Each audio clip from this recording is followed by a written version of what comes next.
مصطفیٰ جان رحمان پہ لاکھوں سلام۔ السلام علیکم ورحمۃ اللہ وبرکاتہ۔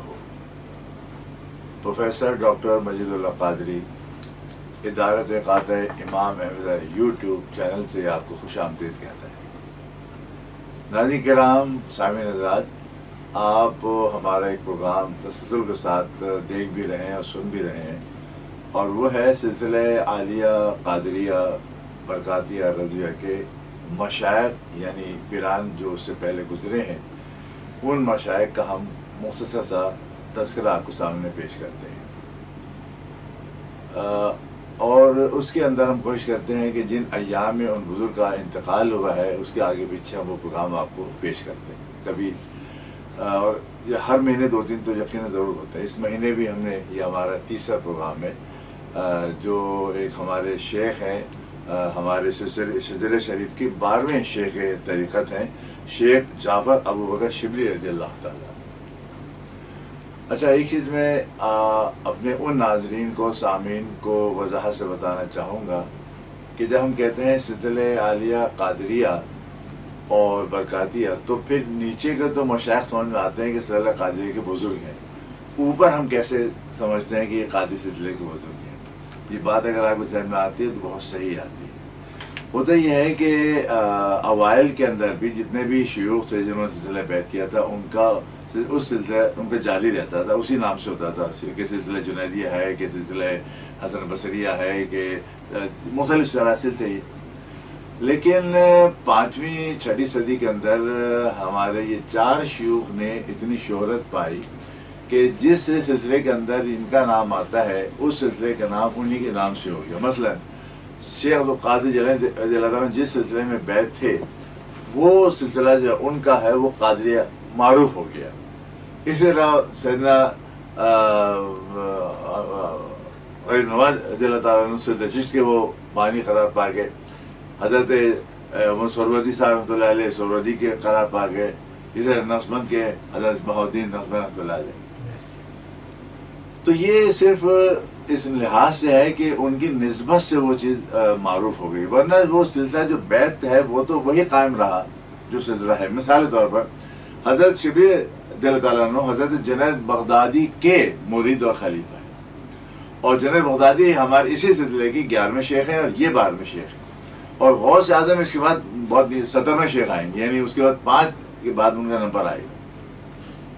تو ہم کہہ سکتے ہیں کہ قادری سے پہلے سلسلہ اگر معروف رہا جنید رضی اللہ تعالیٰ کی نسبت سے، تو وہ جنید یہ کہلائے گا، ظاہری بات ہے۔ تو اس سے پہلے اگر آپ کہیں گے تو ظاہر وہاں پر جتنے عالیہ رسول ہیں ان کی نسبت سے آ سکتا ہے۔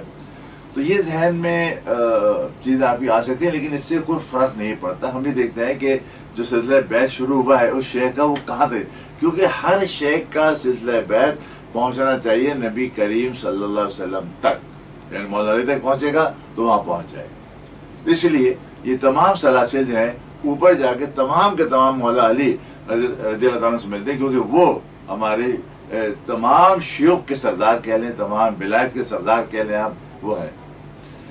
تو اب ہمارے حضرت شبلی رضی اللہ تعالیٰ عنہ اس لیے مشہور لفظ شبلی سے کہ شبلہ ایک مقام تھا بغداد کے قریب، وہاں کے آپ رہنے والے تھے، دوسرا تو وہ شبلی کہلاتے ہیں۔ نام جو ہے آپ کا جو ہے وہ جعفر ہے رضی اللہ تعالیٰ عنہ، اور آپ 247 ہجری میں پیدا ہوئے اور 334 ہجری میں آپ کا وصال ہوا ہے۔ تو یہ آپ کا دورانیہ، اس دوران آپ کو جو سب سے بڑے شیخ ملے تھے وہ تھے حضرت جنید بغدادی رضی اللہ تعالیٰ۔ اچھا، ایک چیز اور آپ کو میں نے شاید پہلے بتائی کہ بغداد شریف جو ہے ولایت کے لیے اتنا زرخیز زمین ہے کہ وہاں لاکھوں کی تعداد میں، آپ کہہ لیں لاکھوں کی تعداد میں اولیاء کرام گزرے ہیں۔ یہ شام اور عراق کے علاقہ بہت معروف ہے اس سلسلے میں، اور ہمارے ضلع کے جتنے بزرگ ہیں اکثریت جو ہے وہ بغداد شریف سے تعلق رکھتی ہے۔ آپ نے بھی آگے بغداد شریف میں تعلیم حاصل کی، اور تعلیم حاصل آپ نے جو زمان تحقیقات تھا، آپ نے 1-2 دن نہیں، آپ نے تقریباً آپ نے 30 سال لگائے علم حدیث اور علم فقہ کی مہارت حاصل کرنے۔ ہمارے پچھلے مشائخ اور علماء گنتی کتابیں پڑھ بھی نہیں ہوتے تھے، وہ اپنے سے پہلے جتنی بھی کتابیں ممکن تھیں ان سب کو وہ پڑھ لیتے تھے اور سن لیتے تھے. کتابیں تھے جیسے آج ہمارے اویلیبل ایسے نہیں ہوتی تھی، سینہ بسینہ زیادہ چلتا تھا، یا جس کے پاس کتاب ہے وہ سناتا تھا. امام موطا آپ کو زبانی یاد تھی، یعنی حدیث کے آپ ایسے ماہر تھے، اور لیکن آپ پر درویشانہ فقیرانہ رنگ اتنا غالب تھا کہ آپ کو اپنے زمانے کے اندر اکثر لوگ پہچانتے ہی نہ تھے، باوجود کہ آپ فقہ اور حدیث میں بہت مہارت رکھتے تھے. لیکن آپ نے اسی فقہ اور حدیث سے جو چیز حاصل کی وہ اللہ تعالیٰ کا قرب حاصل کیا. اب یہ کتنے کرتے ہیں یہ آپ تاریخ میں جا کر دیکھ لیجیے. لیکن جو قرآن اور حدیث کو یا فقہ اور حدیث کو واقعی پڑھتے ہیں اور جسے کہتے ہیں دل لگا کر پڑھتے ہیں اور اس پر عمل کرنے کی کوشش کرتے ہیں، وہی قرب خدا بھی حاصل کرتے ہیں. اور پھر جب قرب خدا کو حاصل کر لے، دنیا اس کا ہیچ ہے، دنیا کوئی حیثیت اس کے سامنے نہیں ہوتی ہے، نہ اس کو امارت پسند ہے، نہ اس کو دولت پسند ہوتی ہے، نہ دنیا کی کوئی عیش و عشرت پسند آتے ہیں. وہ تو ہر وقت پھر اللہ تعالیٰ کی یاد میں مصروف رہتا ہے، اور اتنا مصروف ہو جاتا ہے کہ لوگ بظاہر لوگ اس کو کہتے ہیں دیوانہ یا مادر پاگل بھی کہہ دیتے ہیں، لیکن ہوتا ہے وہ مصروف. اور اللہ کی عشق میں، اللہ رسول کی عشق کے اندر اتنا محو ہو جاتا ہے کہ اس کو دنیا کی کوئی چیز اچھی نہیں لگتی. انہی میں سے ایک ہے ہمارے شیخ شبلی رضی اللہ تعالیٰ، عالم بھی ہیں، فاضل بھی ہیں، محدث بھی ہیں، فقیہ بھی ہیں، مفسر بھی ہیں، سب کچھ ہے. لیکن جب ان سے کوئی کلام کرتا تو پھر ان کے سامنے کوئی کلام کر نہیں پاتا تھا، وہ ایسا ان کو جواب دیتے ہیں، اس لیے کہ وہ تو عامل تھے نا، عمل کرنے والے تھے. اور جو عمل کرنے والا ہوتا ہے ان سے سوال کرے، جو عمل نہیں کر رہے ہیں تو وہ خاموش ہو جاتے.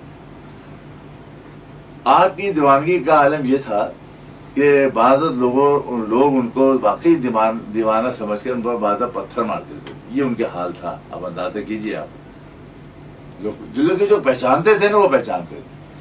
ایک دفعہ ایسا ہوا کہ ان کے زمانے کے ایک اور بہت بڑے محدث سے، ان کا نام تھا حضرت ابو بکر بن مجاہد رضی اللہ تعالیٰ. یہ بھی بہت پائے کے محدث اور فقیہ تھے، اور ان کے درس کے اندر ہزاروں طلبہ آ کر بیٹھا کرتے. پہلے ظاہر بات ہے کہ انسٹیٹیوٹ جسے آپ کہتے ہیں نا، آج ہمارے کالج یونیورسٹی ایسے تو نہیں ہوتے تھے. اس زمانے میں پہلی، دوسری، تیسری، چوتھی صدی، پانچویں تک یہ رہا کہ جہاں کوئی ایک شیخ بیٹھا ہوا ہے اس کے ارد گرد لوگ جمع ہوتے تھے اور وہ ایک انسٹیٹیوٹ بن جاتا تھا. تو ابو بکر جو تھے رضی اللہ تعالیٰ عنہ بن مجاہد، یہ بہت محدث تھے، اور ان کے دربار میں ان کی نشست میں بہت سارے لوگ بیٹھا کرتے تھے. آ کر ایک نشست ان کی چل رہی تھی اور کافی لوگ بیٹھے ہوئے، مجمع لگا ہوا تھا، آپ درس دے رہے تھے آپ حدیث کا. حضرت شبلی رضی اللہ عنہ وہاں سے گزرے. جب وہ گزرے تو وہ درس سننے کے لیے کھڑے ہو گئے. اب جب کھڑے ہو گئے تو کافی دیر کھڑے رہے. اتنے میں ہمیں لوگوں نے دیکھا کہ حضرت ابو بکر بن مجاہد اپنے مسند سے اٹھے، اور اٹھنے کے بعد چلتے چلتے ان تک چلے گئے جو بالکل جہاں آخری لوگ بیٹھے تھے وہاں جا کے پہنچے، اور ان کے ماتھے کا بوسہ لے لیا. اب لوگ حیران پریشان. اکثر لوگ جو تھے وہ دیکھ چکے تھے حضرت شبلی کو، سمجھتے کہ بھائی یہ تو ایک دیوانہ ہے. دیوانہ کھڑا ہو گیا، سب کوئی بات نہیں، جانتا تو کوئی تھا نہیں. اب جوہری کو جوہری پہچان سکتا ہے نا، جوہر ہر کوئی نہیں پہچانتا جو کہ یہ حقیق ہے کہ یہ ڈائمنڈ ہے کہ اصلی یہ نقلی ہے. جوہری پہچانتا ہے کہ یہ لگتا شیشہ ہے، ہوتا وہ ڈائمنڈ ہے، اور لگتا ڈائمنڈ ہوتا وہ شیشہ ہے. لیکن یہ کون تفریح کرے گا، کون کرے گا؟ یہ جوہری کرے گا. تو آپ نے جا کر ان کے ماتھے پہ بوسہ دے دیا. لوگوں نے ظاہر بات ہے جو نہیں جانتے ان کا، حضرت یہ آپ نے کیا کیا، ایک دیوانے کو آپ نے جا کر بوسہ دے دیا. کہہ رہے تمہیں کیا معلوم کہ یہ دیوانہ ہے دیوانہ. یہ کس کا دیوانہ ہے معلوم ہے؟ یہ رسول اللہ کا دیوانہ ہے. اچھا کیا ہوا؟ فرمایا کہ میں نے کل خواب میں دیکھا تھا کہ میں نبی کریم صلی اللہ علیہ وسلم کی نشست چل رہی ہے، اور حضور صلی اللہ علیہ وسلم اپنے مسجد میں تشریف فرما ہے، صحابہ کرام بیٹھے ہیں، اولیاء کرام بیٹھے ہیں، میں بھی اس مجلس میں ایک جگہ بیٹھا ہوا ہوں۔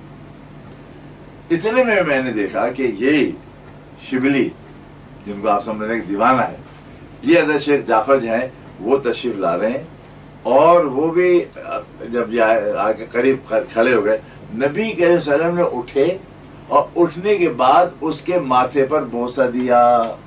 یہ خواب دیکھ رہے ہیں کون؟ حضرت ابوبکر بن مجاہد۔ فرمایا میں نے پوچھا رسول اللہ صلی اللہ علیہ وسلم، وہ جانتے تو خیر شبلی کو جانتے تھے، فرمایا رسول اللہ آخر اس کے اندر ایسی کیا خاص بات ہے جو آپ نے اس کو اس قدر آپ نے پیار محبت کا اظہار کیا؟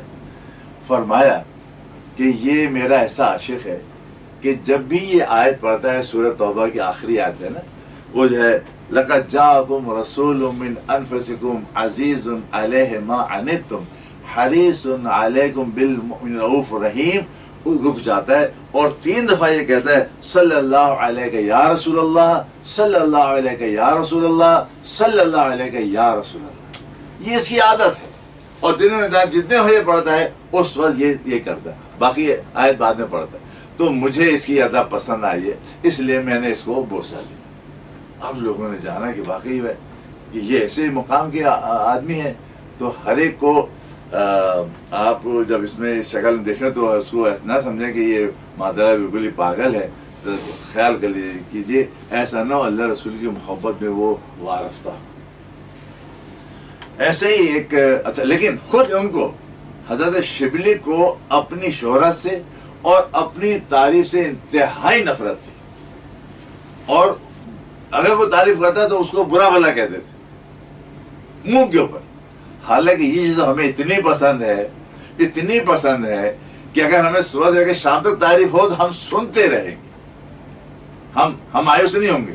لیکن یہ اللہ والے ہوتے ہیں جن کو تعریف، انہیں معلوم ہے لوگ تعریف کس نیت سے کر رہے ہیں۔ بات یہ ہوتی ہے تعریف کون کس نیت سے کر رہا ہے یہ آپ کو کیا معلوم، اسے تعریف کرنے میں اس کا کیا مقصد ہے آپ کو کیا معلوم۔ تو یہ اہل اللہ جو ہے تعریف، ایسے دنیا دار کی تعریف کو پسند نہیں کرتے۔ ایسے ایک واقعہ ایسا ہوا، یہ اس لیے بتا رہا ہوں، دیکھیے بزرگوں کے ہم کرامتیں تو بہت ساری پڑھتے ہیں دیکھتے ہیں، لیکن ان کی وہ عادتیں تو دیکھیں جن کے باعث ان کو اللہ تعالیٰ نے مقام دیا ہے۔ تو اس میں جو سبق آ رہا ہے وہ یہ آ رہا ہے کہ اپنی تعریف اپنے سامنے سننا کوئی اچھی بات نہیں ہے۔ میرے بھی ایک ڈاکٹر مسعود صاحب رحمۃ اللہ علیہ میرے استاد تھے، الحمدللہ میں نے 25 سال ان کی صحبت اختیار کی ہے۔ ان کی میں نے عادت دیکھی کہ وہ ان کی مجلس میں جا کر تقریریں کرتا تھا، لیکن اپنی ان کی اس محفل کے اندر چاہے بڑے سے بڑا کوئی آ جائے، کسی کو اجازت نہیں تھی کہ ڈاکٹر مسعود صاحب کی اس مجلس میں ان کے سامنے تعریف کی جائے۔ وہ کہتے کہ تعریف کرنا میرے پیچھے کر لینا، میرے سامنے کرو گے تو میرا نفس موٹا ہوگا، یہ ان کے الفاظ تھے۔ تو میں نے اب سمجھ آئی بات کہ تعریف سے ہوتا ہے کیا ہے کہ نفس موٹا ہوتا ہے، اور یہ اہل اللہ اپنے نفسی کو تو مارتے ہیں، یہ اپنے نفسی کو تو ذبح کرتے ہیں۔ تو حضرت شبلی رضی اللہ تعالیٰ عنہ کا واقعہ اس طرح ہے کہ حضرت جنید بغدادی کے آپ شاگرد بھی ہیں قسم کے، آپ کے مرید بھی اور آپ خلیفہ بھی ہیں۔ ایک موقع پر کچھ احباب ہیں وہ حضرت کے جنید بغدادی رضی اللہ عنہ خانقاہ میں موجود تھے اور بیٹھے ہوئے تھے، شبلی بھی آ گئے وہاں پر۔ تو لوگوں ابھی حضرت جنید بغدادی نہیں آئے تھے، لوگوں نے حضرت شبلی کی تعریف شروع کر دی اور ان کے تقویٰ یا اس قسم کی باتیں شروع کی، ان کا رنگ جو ہے نا بدلنے لگا۔ اس سے پیشتر کہ وہ کچھ کہتے ان لوگوں کو، اتنے میں حضرت جنید بغدادی آ گئے، اور جنید بغدادی نے آ کے یہ کہا اے لوگوں، تم جو شبلی کو سمجھ رہے ہو تم غلطی پر ہو، شبلی ایسا نہیں تم سمجھ رہے ہو، شبلی بہت ریاکار ہے، تمہیں کیا معلوم، نکالو اس کو یہاں سے۔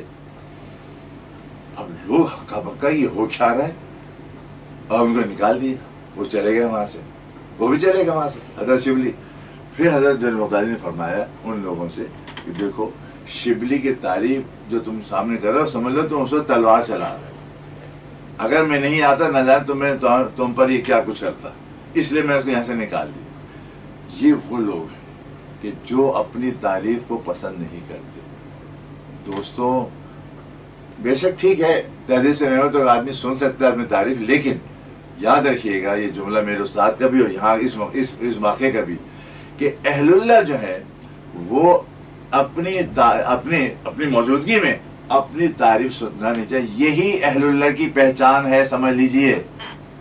بڑے سے بڑے سے جبہ کبا کیوں نہ بیٹھا ہوا ہو, پکڑے سب کچھ ہوگا, لیکن اگر پہچان کرنا ہے کہ یہ اللہ والا ہے یا نہیں, اس کی یہ بھی پہچان ہو سکتی ہے کہ وہ جب تعریف کرے تو وہ اس کو پسند نہ کرے اور روک دے, بھائی آپ اپنا کام کریں, اپنی باتیں کریں, روک دے اس کو.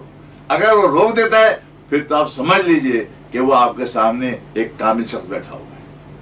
اور اگر وہ سن رہا ہے, حشاد بشاد ہے, پھر تو یقیناً اس کا نفس موٹا ہو رہا ہے.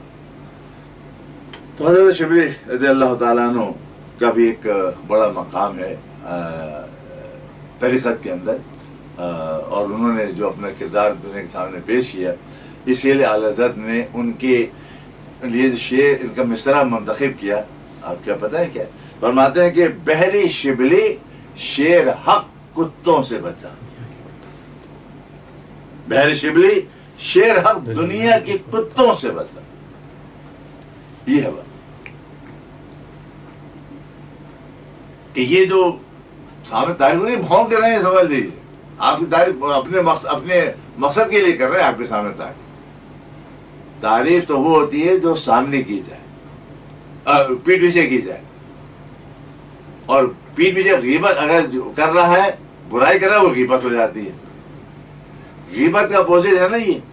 تعریف کرنا ہے پیٹھ پیچھے کرو اس کی, اور اس کی اگر کوئی بات ہے ایسی جو اچھی لگتی ہے وہ سامنے کر دو تاکہ غیبت نہ بنے. وہ یہ ہوتی ہے تعلیم ہمارے بزرگوں کی. اور اللہ رب العزت ہمیں بھی اپنے نفس کا خود احتساب کرنے کی توفیق عطا فرمائے, اور شبلی جیسے بزرگوں کی جو عادتیں ہیں, جو ان کے کردار ہے, وہ اللہ تعالیٰ اپنے توفیق عطا فرمائے. اللہ فرماتے ہیں اللہم صلی وسلم وبارک علیہ وعلیہم وعلی المولا شیخ ابی بکر شبلی رضی اللہ تعالیٰ. بحری شبلی شیر حق دنیا کے کتوں سے بچا. ایک کرک عبد واحد, ایک کرک, ایک مرشد کا رکھ, ایک شیخ کا رکھ. جس طرح ایک باپ ہوتا ہے ایسے ہی ایک ہی شیخ ہوتا ہے, اس کی اتباع کریں. اللہ تعالیٰ ہمیں جس طرح اللہ نے ہمیں اچھا والد دی ہے, ایسے اللہ تعالیٰ ہمیں ایک اچھا مرشد نصیب فرمائے. وما علینا الا البلاغ.